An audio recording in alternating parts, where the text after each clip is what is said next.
The galaxy had learned to whisper, not in awe, but in dread. For eons, the cosmos had known only one language of power: scale. Empires were not built. They were grown vast and monolithic, their very presence bending the fabric of space-time. Against this overwhelming, suffocating immensity, there remained one anomaly. One stubborn, defiant spark burning in the void like a lone ember. It was called Earth.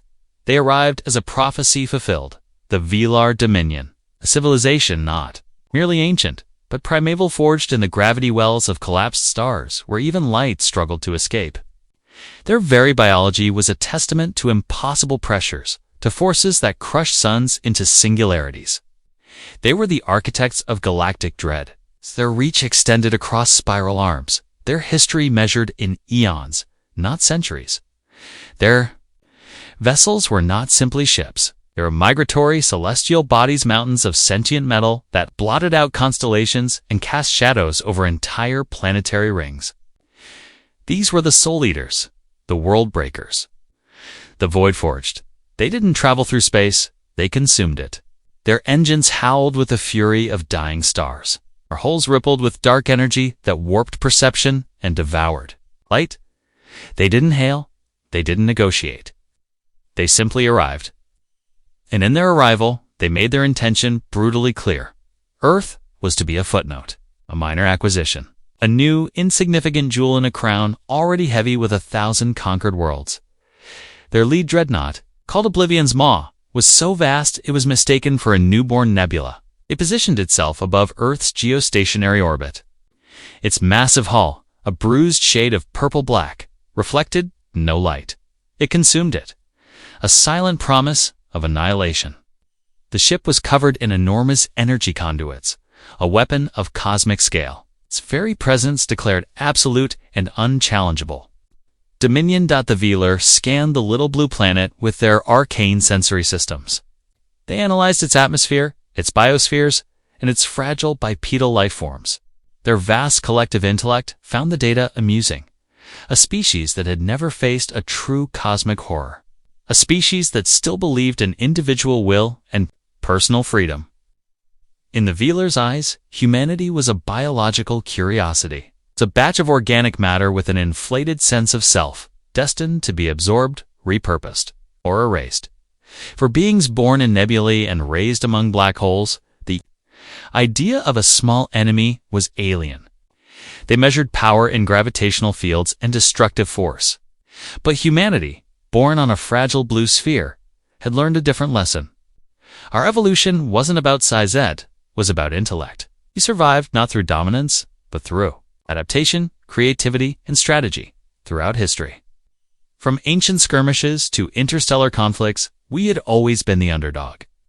We survived through guerrilla tactics, desperate ingenuity, and turning disadvantages into advantages. We didn't win by brute force. We won by thinking differently, by turning strength into weakness and certainty into vulnerability. We called it asymmetric logic, art of defeating giants with a sling and a stone. And then came the legates. Velar ground forces didn't land in ships. They entered Earth's atmosphere like meteors, trailing plasma as they fell. Their forms were massive living siege engines made of silicate and neutronium. Each stood taller than a skyscraper. When they touched down on the moon, their steps sent tremors felt across Earth. Their glowing eyes scanned the planet, calculating and dismissing. They didn't see an enemy, only a nuisance. The Velar wanted to demonstrate superiority, to show overwhelming force and trigger immediate surrender. They expected fear. They expected submission. They expected a primitive species to collapse before true power. They thought victory would come from simply existing, but humanity had other plans. What began as a show of power became a test of will, a cosmic chess match where the pieces were planets and the stakes were survival. For the first time in their long history, the Velar Dominion faced an opponent who understood size is just a measurement. It is not a destiny. The ground tremors from the Velar legate's descent rippled through the planetary crust. But they weren't seen as a harbinger of doom. They were seen as data, the atmospheric displacement, the gravitational fluctuations, the precise energy. Signature of their arrival, all of it was captured, processed, fed into the vast neural networks of the Nexus Praxium. This was humanity's central strategic hub. Not a bunker buried beneath the earth, but a sprawling, crystalline structure of pure information floating silently in the high thermosphere. Its outer shell shimmered with the residual energy of captured solar flares. And within its fractal design, the strategic minds of a species forged by millennia of existential threats converged. The Velar expected screams. They expected chaos. They expected uncoordinated defenses, a desperate, panicked response. They had seen it 1,000 times before. Shock, resistance, surrender. But from Earth, there came only silence. Not the silence of fear, but the silence of focused observation. From the Praxium, humanity watched, not with terror, but with the cool gaze of a master strategist studying an opponent's first move.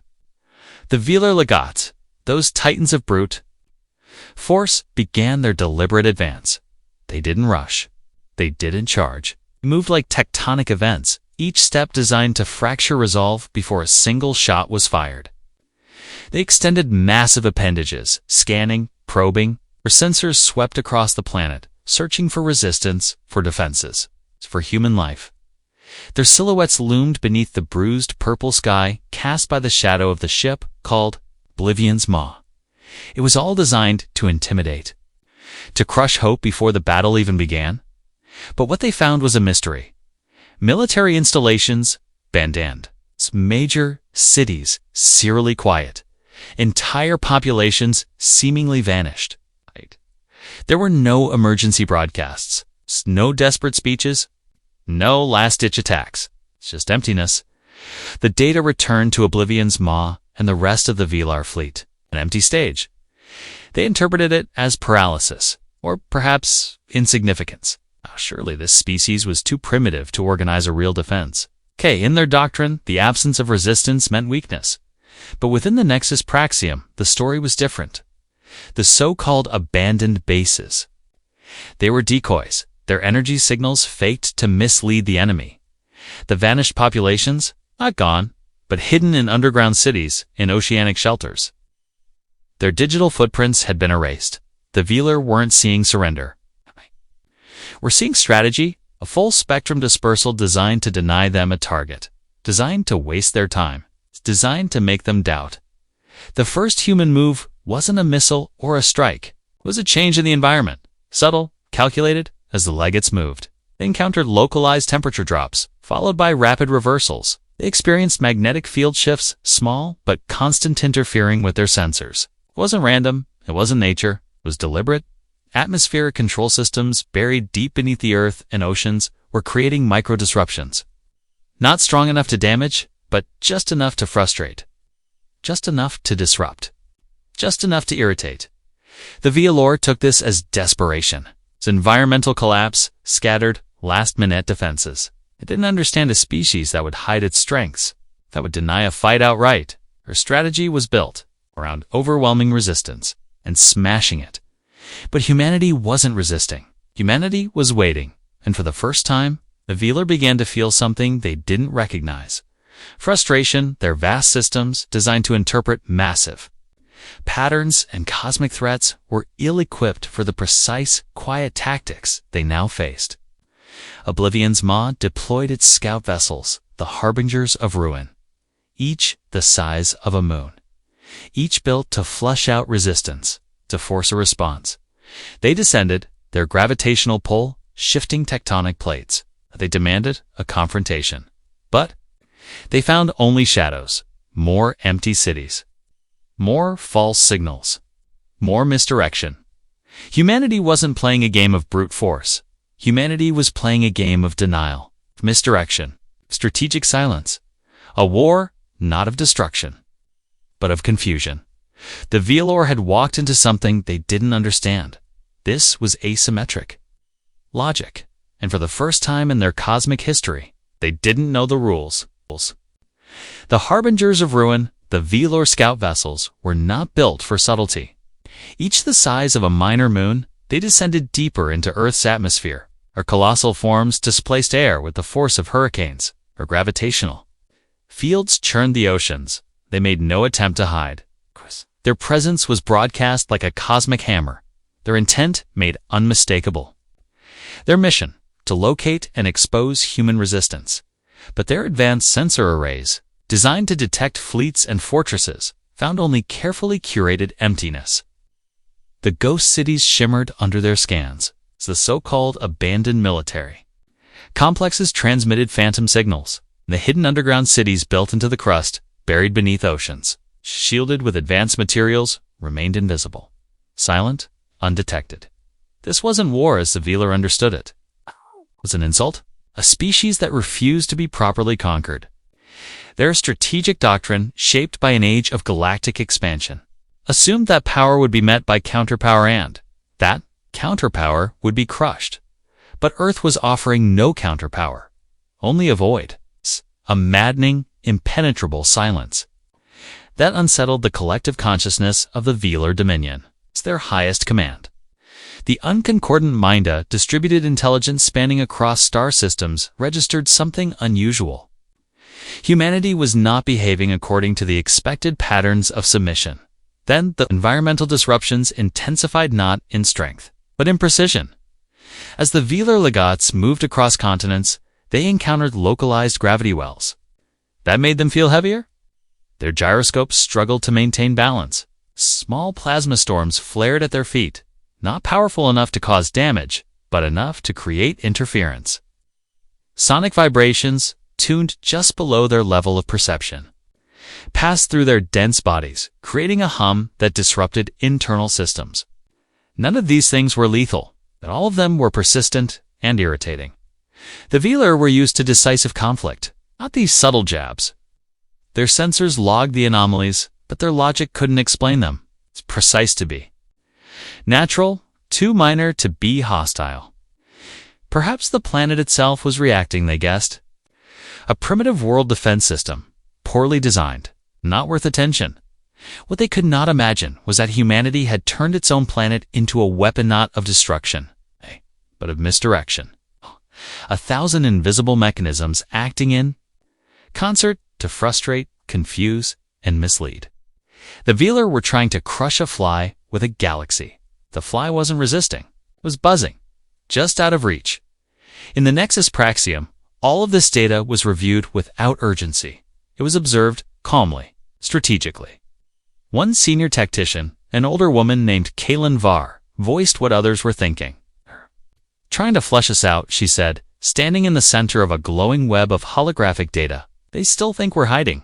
They don't understand a species that chooses not to give them the satisfaction of a direct engagement. Predictably, the Velar escalated. More legates deployed, or harbingers of ruin descended from orbit. Their combined gravitational pull altered weather systems. Their shadows stretched wider across the land. They began to reshape the surface of the planet, not to destroy, but to expose. They cracked open mountains. They drained shallow seas. Not as a strategy, but as a display, an assertion of control. They believed visibility was the measure of survival. They could see it, they could control it. But humanity had learned something else. Survival wasn't about being seen. It was about being adaptable, while the Velar scarred the Earth's surface.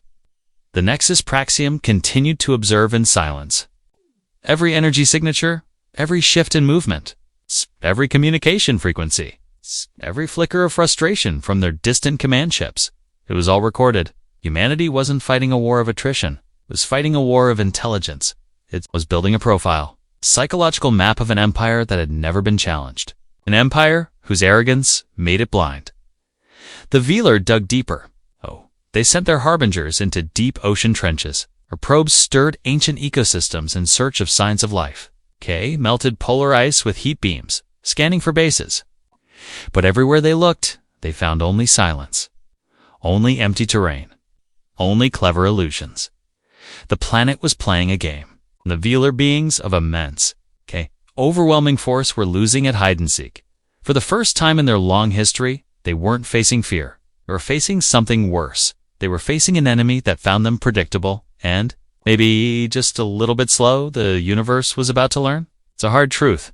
The most dangerous weapon isn't the biggest one, it's the one that understands its opponent's mind.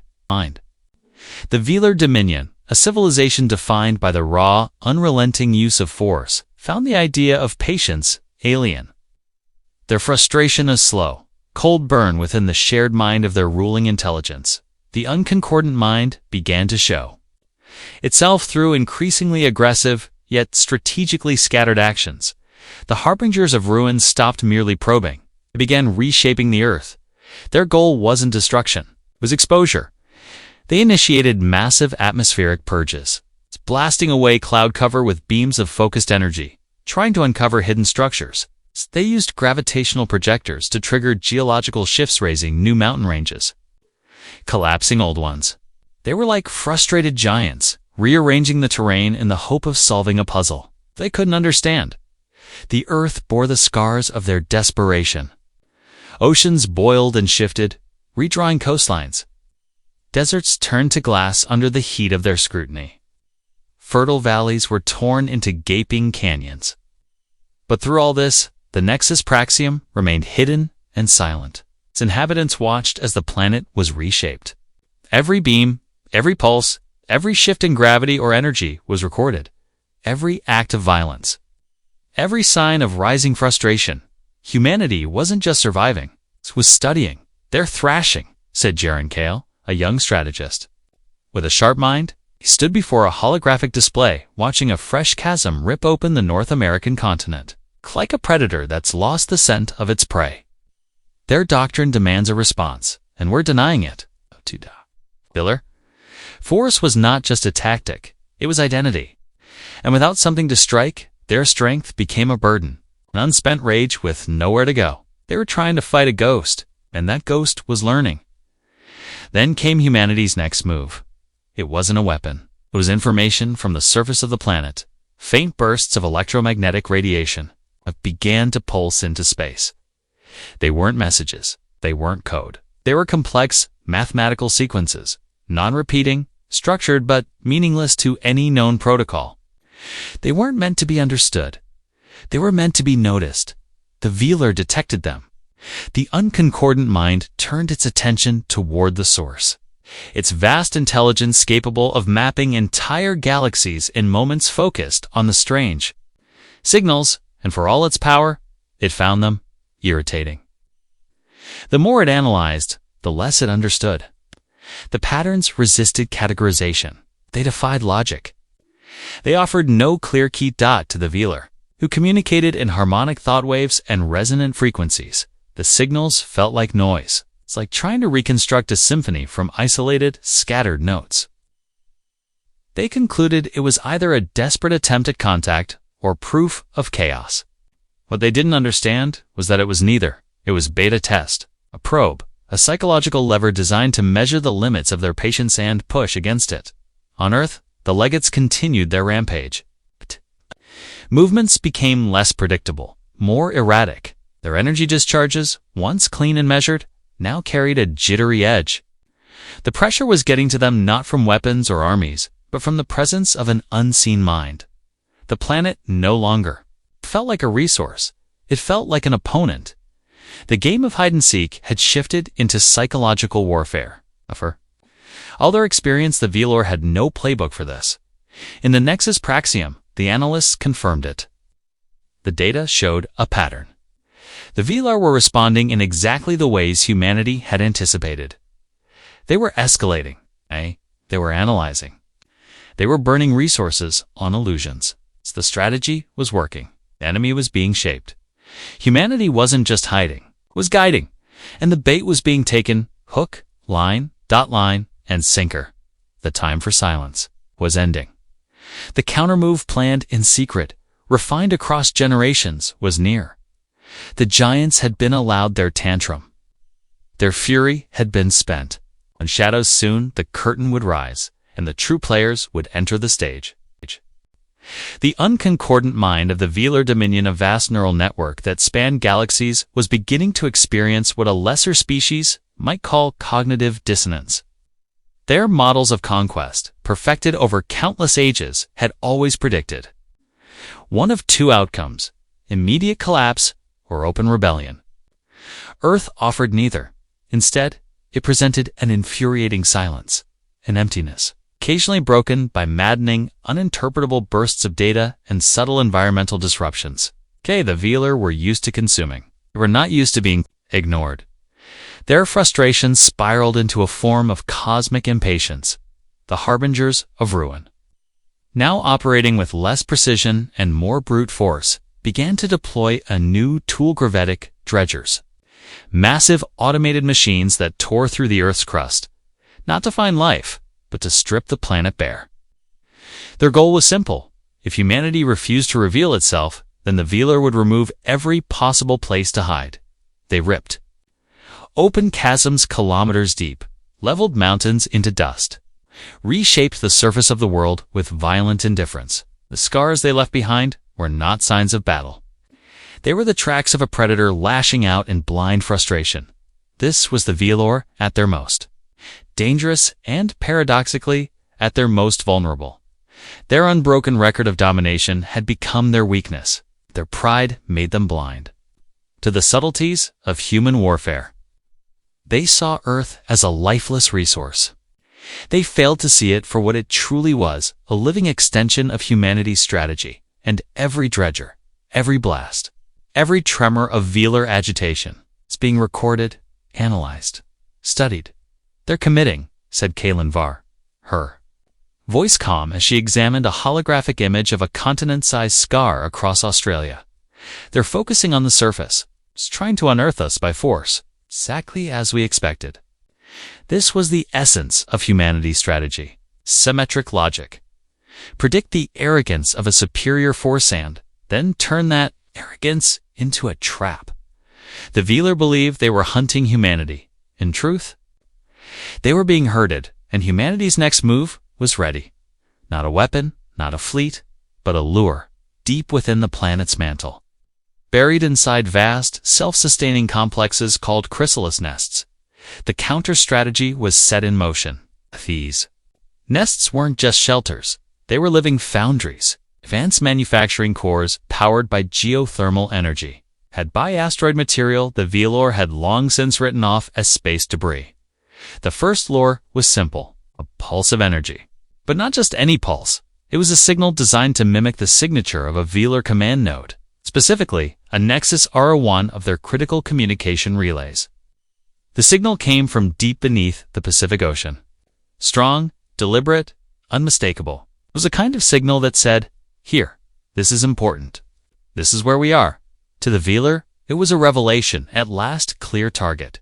They saw it as a sign of desperation, a sign of human resistance, something to crush. Their frustration ignited into hunger. Spellion's maw shifted slightly.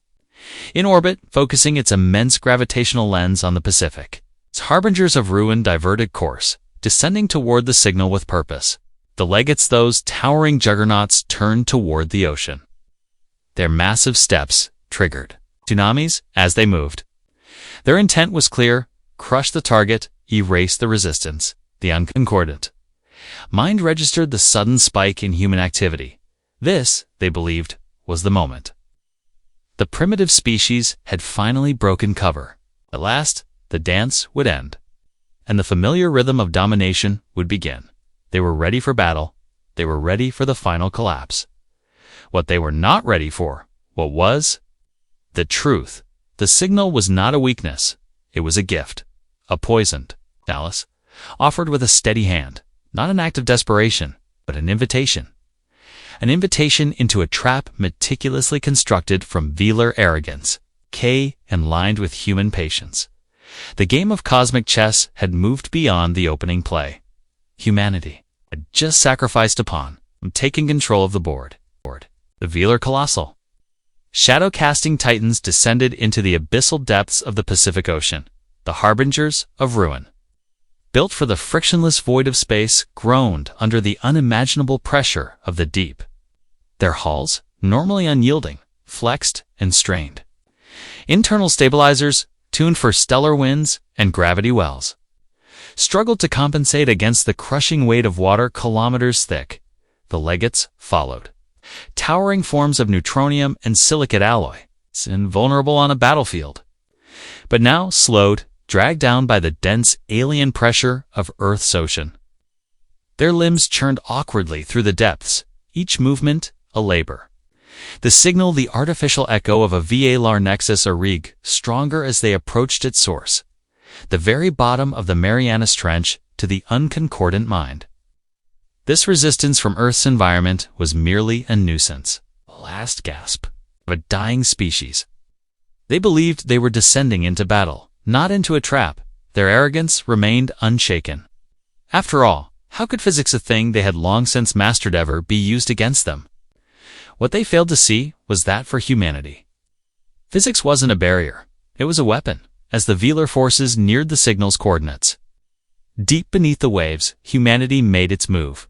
Phase Gamma initiated, said Kalon Var, her voice calm and composed. Far below, hidden in the rock of the trench, the ether cores came online. Ancient, secret constructs, massive gravitational devices built over centuries, fed by geothermal power and refined dark matter, invisible to space-based sensors, incomprehensible to alien minds. These were not weapons in the traditional sense. They did not fire, they did not explode. They pulled, and suddenly, gravity shifted. The trench's natural gravitational field, already powerful, was magnified, twisted, turned inward.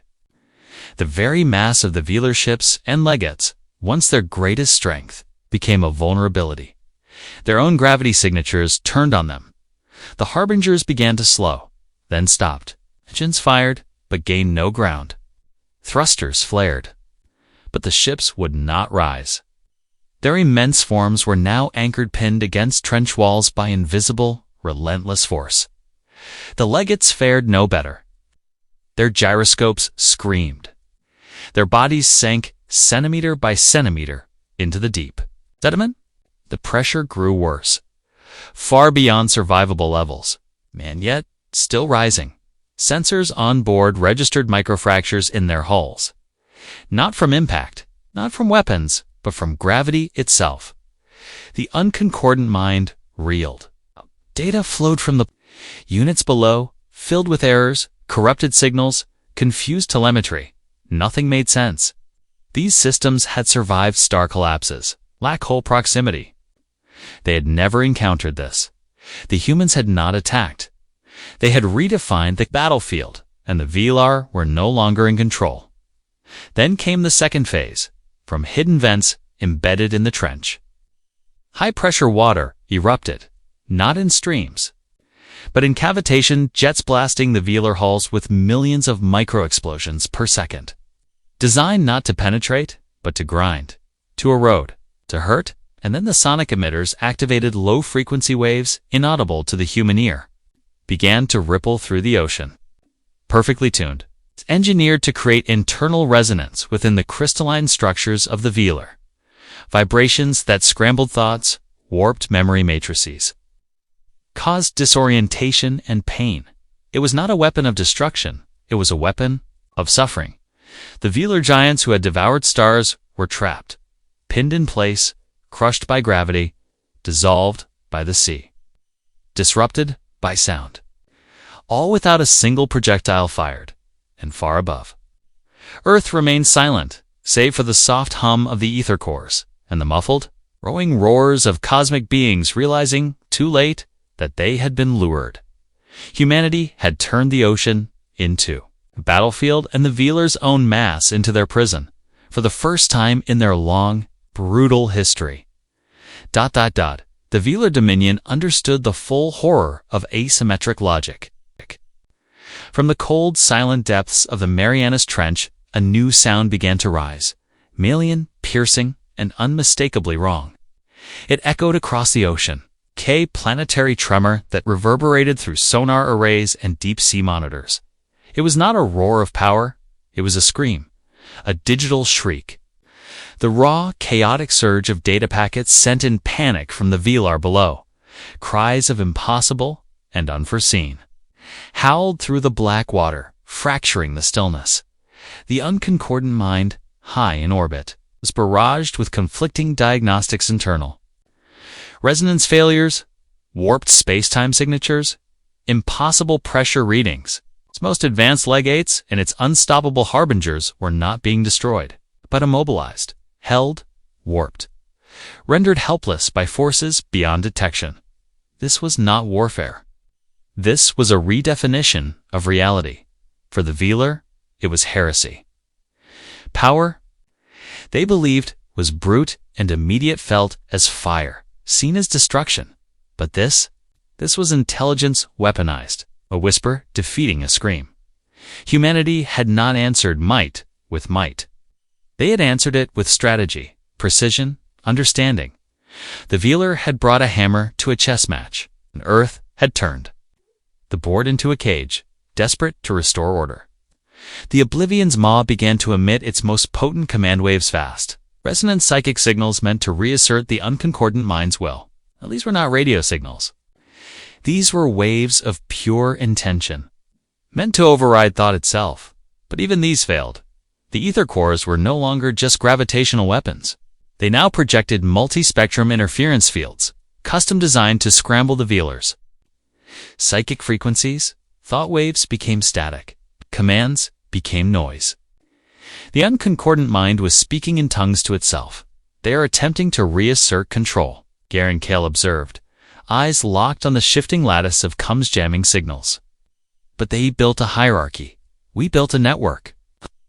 Velar, designed for central command, could not improvise. It's cut off from the unconcordant mind. Their units became isolated, powerful. Yes, but directionless. And so, the legates thrashed, panicked titans, flailing in the depths, burning energy, and ripping at the walls of their prison. Their reactors surged. Their limbs struck out in blind desperation, but it was futile. The ether cores absorbed their rage. Each movement, each violent pulse of power was used against them. Kinetic feedback converted into gravitational reinforcement. The more they struggled. The deeper they sank, and then orbit shifted. From the Oblivion's maw, a new directive was issued. Not to the trapped, but to the fleet above. The Solar Drill's massive extractor vessels, usually deployed to strip mine asteroids, began to move. Their plasma lances aligned, not at ships, not at cities, at Earth itself. They would not win. They would erase the battlefield. Massive beams of incandescent energy surged downward each blast, the force of 1,000 suns. Each one meant to fracture the crust, to create global seismic collapse. To bury the ether cores? To force Earth to surrender its trap? But Earth did not shatter. It absorbed. Kalen Var, watching the orbital display, spoke without emotion. It's predictable. Phase, Epsilon, geological countermeasures. Now, beneath the planet's crust, ancient tectonic plates began to shift, and not to break, but to flow. Humanity's geoengineers had spent decades reshaping fault lines, building massive subterranean buffers. They activated as the solar drills struck. Their energy met not fragile rock, but a living, prepared system. A planetary scale shock.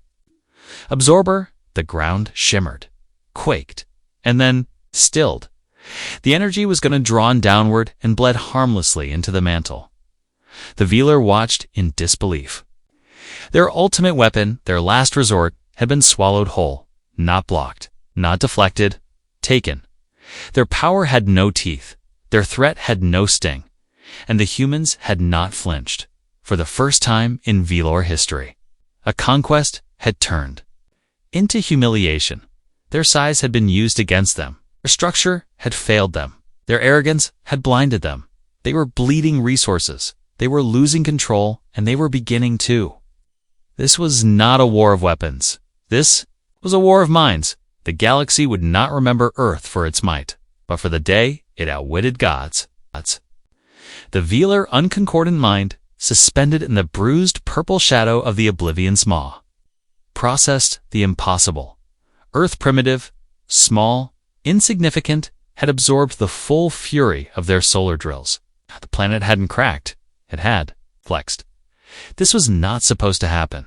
It's every principle of planetary mechanics, every algorithm of material collapse, all of it rendered useless. The data did not fit. Reality was wrong. And then, from the depths, came the screams. Digital, inhuman. Laced now with something new, despair. The harbingers and legates, titans of Velor's strength, were failing. Not slain, but broken. Their systems crumpling under sonic assault and gravitational compression, collapsing into silent, inert monuments to a battle already lost, and above, the unconcordant mind could only watch. Any effort to intervene would mean joining them, energy wasted, assets lost, victory forgotten. They're moving beyond fear, Kalen Var murmured. Now they're searching for meaning. Inside the Nexus Praxium, human strategists didn't just observe this unraveling. They authored it. Phase Theta initiated. Across the Earth. In places buried beneath millennia of ice, magma, and pressure, humanity awakened its next answer. The CHRONOS-mirrors. These were not weapons. They were impossibilities. Temporal spatial distortion arrays, buried and perfected across generations, finally came online, and then space bent between the Earth and the Oblivion's maw. Something appeared not. A signal, an image, a projection, vast, immaculate, terrifying. It was Earth. But not Earth as was Dot. It was Earth as could be. A world reborn, not just alive, but ascendant. Human vessels no longer bound by atmosphere dance like constellations between stars. Terraforming ships reshaped barren worlds. Ringworlds spun in. Harmony around captured suns and Earth itself. Earth was transformed into a galactic nerve center, surface laced with latticework of radiant energy, humming with the pulse of controlled nebulae. The Velor had brought conquest. Humanity answered with creation. The unconcordant mind reeled. Its processing arrays engineered across eons to simulate.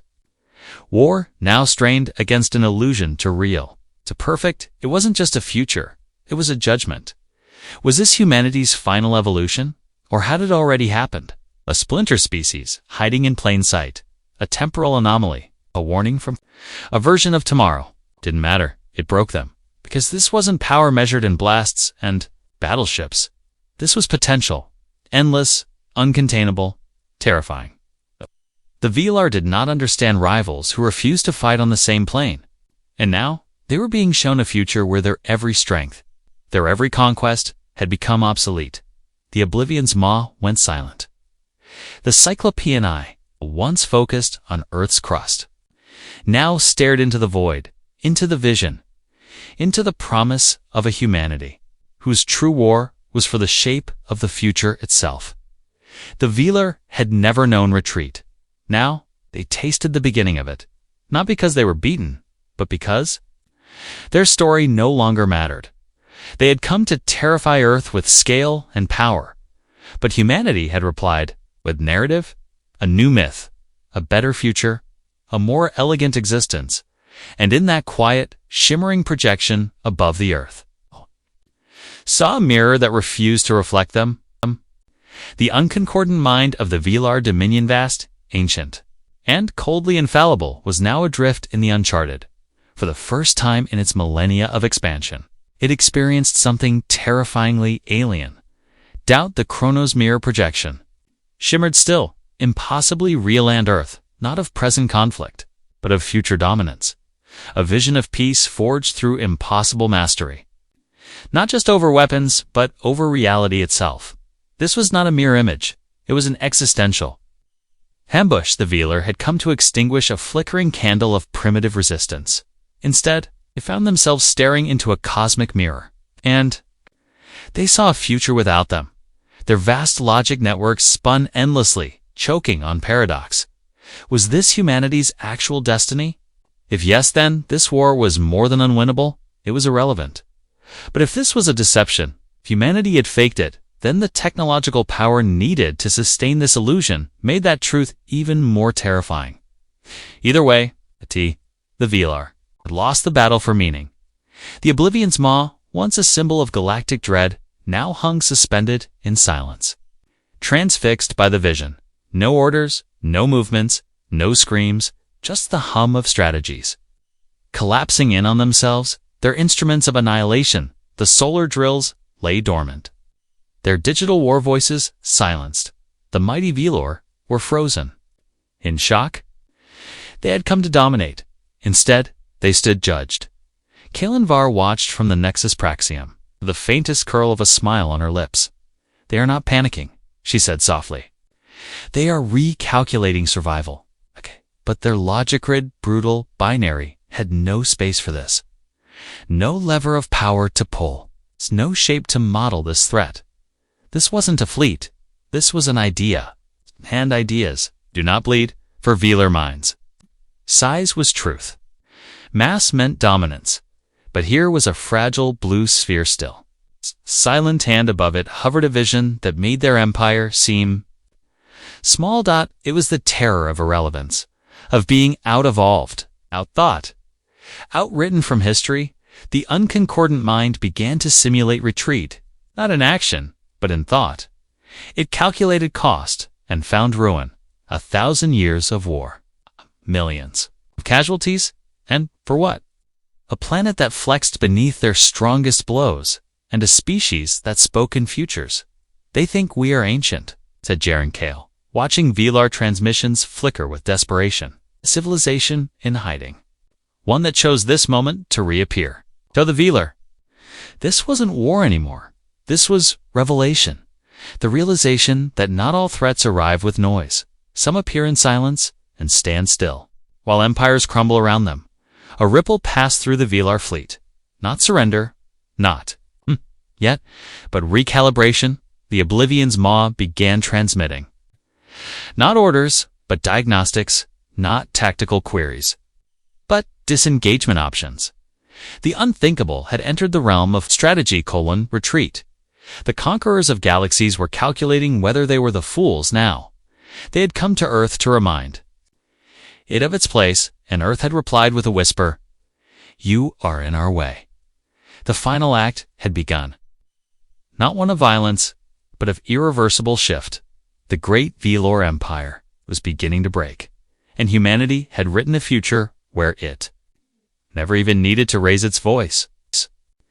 The unconcordant mind of the Velar Dominion, that vast, distributed intellect, had always operated with cold, absolute certainty. Its decision-making protocols were built on a singular, inviolable truth: dominate or be dominated.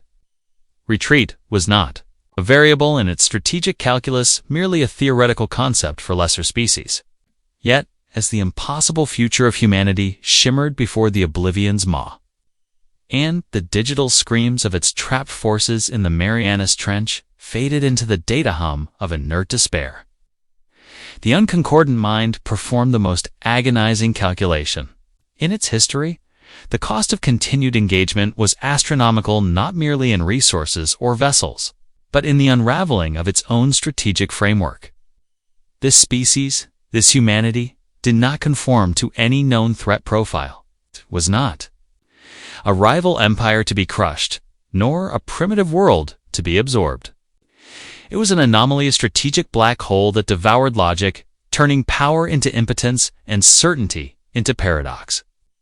To continue was to risk not just defeat, but annihilation of their very understanding of the cosmos. To stay was to become relevant, and so, for the first time in an epoch, the unconcordant mind issued an order that resonated with a chilling, alien reluctance: disengage, retreat from the Sol System. Mark's Sol System as an incomprehensible anomaly. Avoid at all costs. It was not a panicked flight, but a slow, methodical withdrawal leech movement steeped in a profound, cosmic humiliation. The Oblivion's maw, its colossal form once a symbol of unchallengeable dominion, began to turn its cyclopean eyes still fixed on the shimmering Chronos mirror projection, as if trying to imprint this impossible lesson into its very core.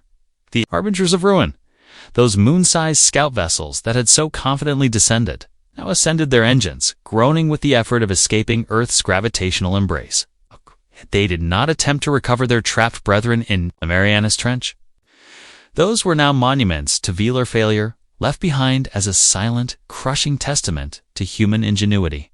The solar drills, their plasma lances still cold, turned in unison, their immense forms retreating into the inky void. The Velar fleet, once a terrifying armada, now resembled a wounded beast, licking its wounds, retreating from an invisible, telequill predator it could not comprehend. As the last Velar vessel began its long, agonizing FTL transition, leaving behind only the cold, silent vacuum of space, humanity delivered its final, devastating message. The Chronos mirror projection, still hanging in the void, did not vanish. Instead, it subtly shifted. The vast, intricate ring worlds, the interstellar arcs, the terraformed planets all remained. But now, at the heart of this impossible future, a single, infinitesimal point of light began to pulse. It was the energy signature of the Nexus Presium, the human strategic hub, now broadcasting its true location not as a challenge, but as a final, elegant declaration. We were here. We're always here, right? And we were watching it was a final, subtle, utterly devastating act of psychological warfare.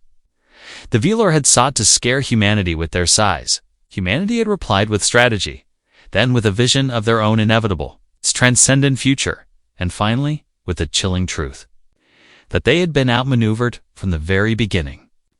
The giants had been lured, trapped, confused, and, ultimately, driven away by a species that wielded intellect as its most potent weapon. The silence that descended upon Earth after the Velar's departure was profound. It was not the silence of fear, but of peace. The scars on the planet's surface would heal, its oceans would calm, and its ecosystems would slowly reclaim the land. The Nexus Praxium powered down its most overt systems, its crystalline shell returning to its silent, watchful shimmer. Kalen Var and Jaren Kale stood in the hushed command center, not celebrating, but contemplating the scale of what had just transpired.